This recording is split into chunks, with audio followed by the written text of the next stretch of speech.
So, welcome everyone. Welcome everyone to another episode of Chat GBD. My name is Guy Bendov. I'm the Executive Vice President of Supply and Revenue Operation. And today with me, Maol Vorenbrand, Director of Growth Management, helping game publishers to make tons of money. yeah, we work together for quite a few years now. With Anzu, but more has been in EdTech for a lot of years. 11 years and counting. And I've been in games and media for a few decades. We won't go into that said story.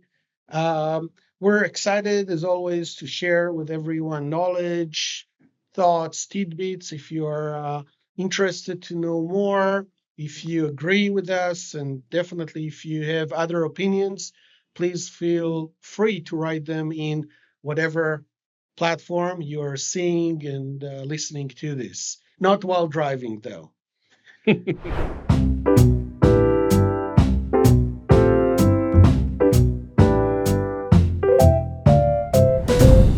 One thing that we haven't covered, and it's not connected to in-game advertising, just connected to advertising, right? Are audiences, right? Sometimes they called users or players or something, but Listeners. listeners, we're all the product, right? At the end of the day, if we're driving a car, if you're using an app, if you're listening to a podcast, even for free, and sometimes even if not, if you're reading a magazine, for anybody that still Or does driving that, in the highway and we are the product.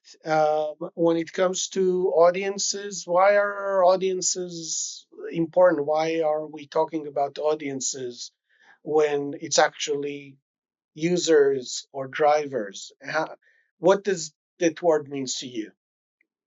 I think this is the essence of how the adtech evolved, advertising evolved from an era where, companies were looking to target devices, users. There were a lot of methods that allowed brands and app developers to re-engage or get their brand out there to specific users.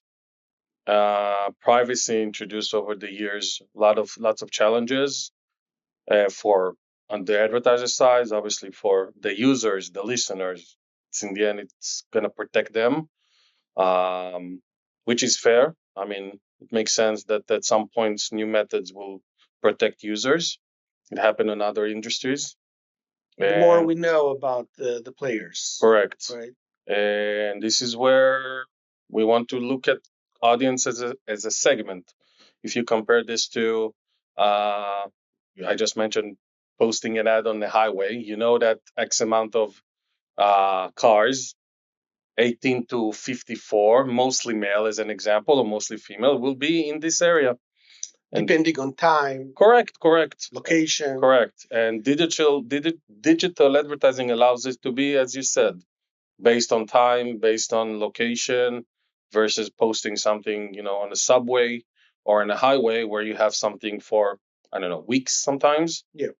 And this is where looking at an audience as a group of people rather than the specific person allows brands to be engaged similarly to how they wish to engage on offline. Yep. So they can run a specific ad for anyone, I don't know, 18 to 24 males between, I don't know, 2 p.m. to 4 p.m. on whatever inventory, audio, web, gaming, whatever. So it runs back to that idea of personas, right? Mm-hmm. When you're doing a campaign, you're trying to sell something, right? It could be subscription, it could be just more coffee, it could be a coffee in large scale, or just your next cup of coffee in your favorite a coffee shop chain. So you're trying to understand who that person is. Who are you trying to influence to either purchase as a consumer or influence a company as a decision maker or as huge influence of the decision maker on just buying more of whatever stuff, right? Mm-hmm.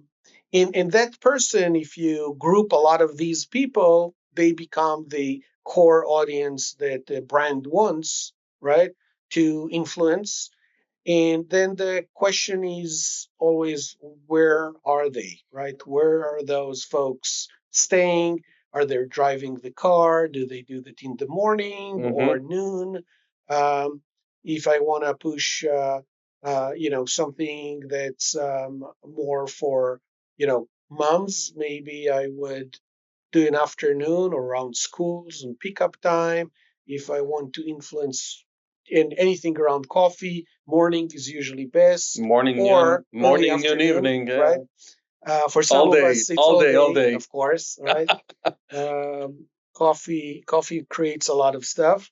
Um, and where those folks engage. So the context, if I'm running the same ad when people are in the car, right? And it could be, just driving, maybe their attention is somewhere else. They're definitely sort of on a high engagement level versus maybe in an old magazine, which again doesn't happen a lot of these days, but maybe if you're in a flight Mm-hmm. and, getting closer to our time and age, if you're using an app, is it a shooter? Is it a game that's around, just word game, very casual? Is it photo editing app, right? Everything, everything is actually critical. Everything is important. Mm-hmm. How do we define, I mean, today when everything is so digital, from that whiteboard chart of saying, hey, this is Joe and he's so and this is the person we're looking Mm-hmm. to advertise to, how all that history translated today, where we have so much information about everyone and everyone is connected to the internet through multiple devices? That's an excellent question. It's a big Honestly, question. big question. Um, I think like yeah, there are tons of options. Like I'm, looking at my device, my personal device. I have like 6 games. I'm using some utility stuff, food delivery, and I can only imagine, the potential brand that is looking at me as a potential consumer, how they are um, looking at me. Where would I fall in their next campaign? What kind of creative will I see? Yep. Will I see a purple creative? Will I see an orange creative? Will I see something with a call to action? There's a lot of science around this. I feel like when you're when you have a lot of, let's take a step back on who's promoting those ads, who's driving those ads. Normally would be some sort of an SSP that aggregate a lot of inventory. All right. Well, it starts with a brand, The and that brands, brand may have an agency, right? correct. The brand has an So, agency. Agency will purchase through either a DSP or TikTok, those social platforms. what does that mean to purchase? I mean, Yep. basically, I want to show these ad or that set of ads Mm-hmm. to that audience. What's all those tools and technologies in the middle? They, in the end, are enablers for brands, app developers, anyone who's looking to promote their content within a potential new consumer. So I go today on Facebook or on Google, Mm-hmm. and they are these SSPs or SSP, DSPs, DSP, any other buzzword in right? between. And I can actually say what audience I'm looking. Yep. Maybe set They up. allow you, each platform in the end has, different data targeting, let's put it this way. Some will tell you, let's target anything, like we said before, 18 to 24, males or female.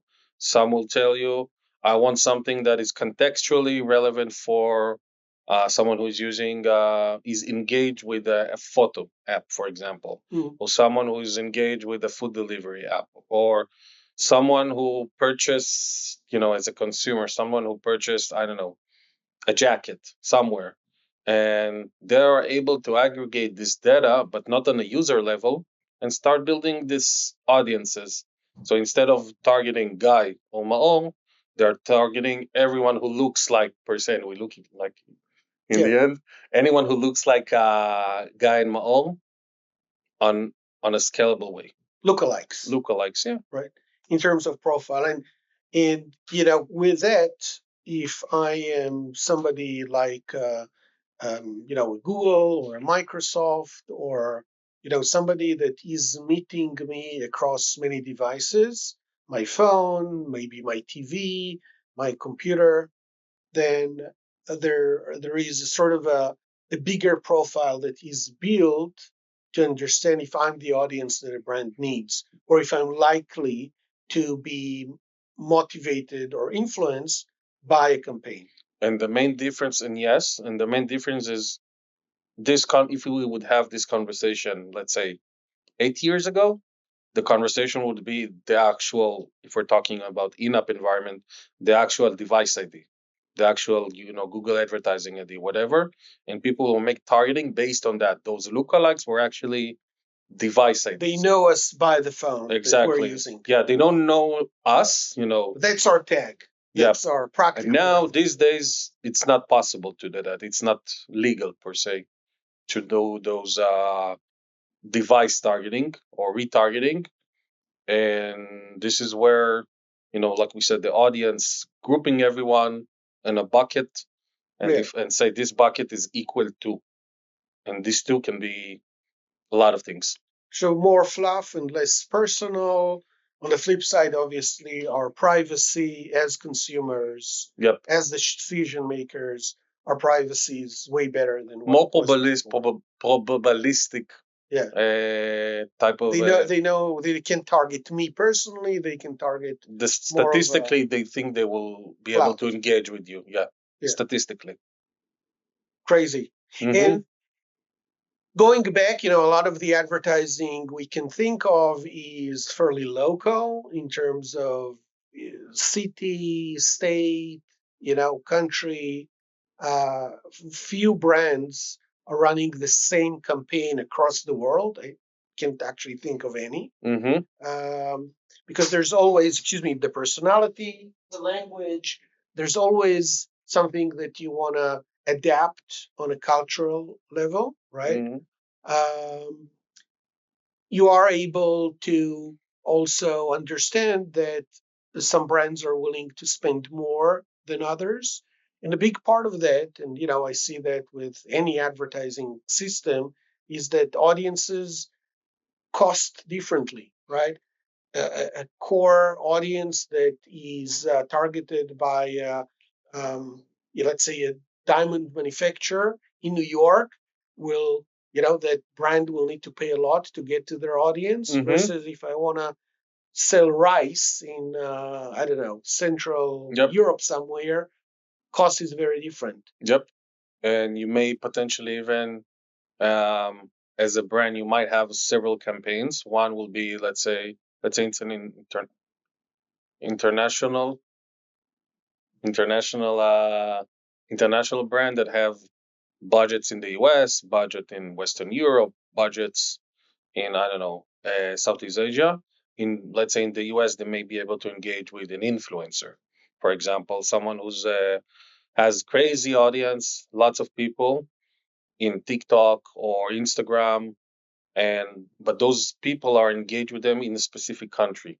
This is where they know, okay, there's people, those listeners, those group of people are very engaged, and as opposed to promoting something, let's say in Asia, where you might not have this group of people and need to find other way to engage with them. There might be different costs against it. You might buy more, if you're purchasing impressions on a DSP, maybe the banners will be cheaper. You might have different KPIs versus running on an influence inventory. Then you need to have different messaging. Really depends. It happens a lot with international brands that wants to engage in various ways with their potential consumer. Yeah. The cost, essentially, at the end of the day, it's down to economics, right? It used to be that if you were a high-end brand and you wanted to appear in a high end magazine, you would need to pay more.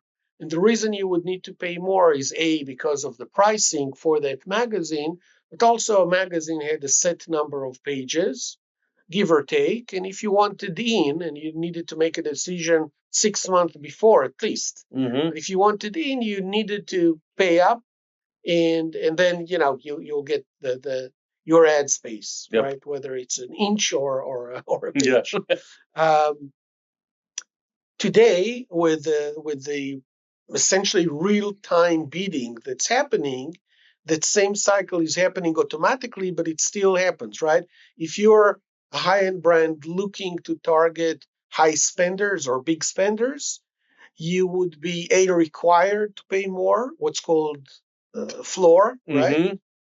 And but then you also bid against others that want the same audience, In the many in others. the end, if you have the budget and you have the connection, let's say to use a DSP, those DSPs would have they have the pipe ready. They work with exchanges and SSPs, which is essentially are all competing against each other on an ad slot. Could be a video or a banner, and they're all competing. The more granular you are with your targeting, yeah, typically you will need to pay. It's either it's CPC or CPM, depends on the platform, and but it's very accessible. You can make hyper targeting, but in the end, it will be very similarly to how your competitor is bidding at the same time. But this competitor might have a broader targeting. He just want to target, I don't know, people in New York, for example, Yep. or people in, I don't know, central Paris or something using GDPR. Uh, So Obviously, if those. let's look at it from what's called the supply or the media perspective. If I have a game, right, and it's a known franchise, I have a game that people like, right? I know specifically that most of my players, because I promote my game as well, most of my players have a certain profile, um, male, female. They're definitely, you know, high spenders, Mm-hmm. or big in household income. um, what would be the two or three things I would want to do as a publisher of Mm-hmm. that app? I would want to do to make sure the ad space in my game, whether it's in-game advertising, rewarded ad, is costing more, right, You're making a better than yield others, for right? How yourself. can I get a better yield? How can I get more per view or more per click if I'm the publisher? I would say, especially in either it's in specifically on the gaming space, in-app obviously. Number one is making sure that you're connected to a lot of demand sources. Allow a competition. Everyone has their own sources. Everyone has their own targeting abilities. As we discussed before, how to capture the audience. If you're putting your chips on a single, if you put your chips on a single ad provider, let's put it this way, there may be benefits, but you're limiting yourself. Mhm. So I would say number one, making sure that you're able to reach a lot of potential buyers, Yep. and this is all happening on an RTB environment.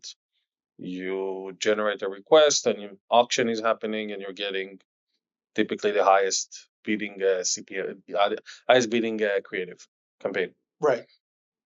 That's number one. Number two, I think some publishers are making surveys these days Hmm. and trying to understand how their audience looks like. Some companies actually, this is what they do. Companies like Nielsen, as an example, they allow services of making surveys and understand how this audience of, let's say, a game looks like. When you have this information, you might be able to work with your ad provider and find a way to inject this information somehow through the beat stream, as an example. You need to make sure that you're working with some sort of that your audience is being part of data, let's call it data segmentation provider that is able to see, all right, I have this X amount of daily active users or monthly. Those people need to be labeled somehow.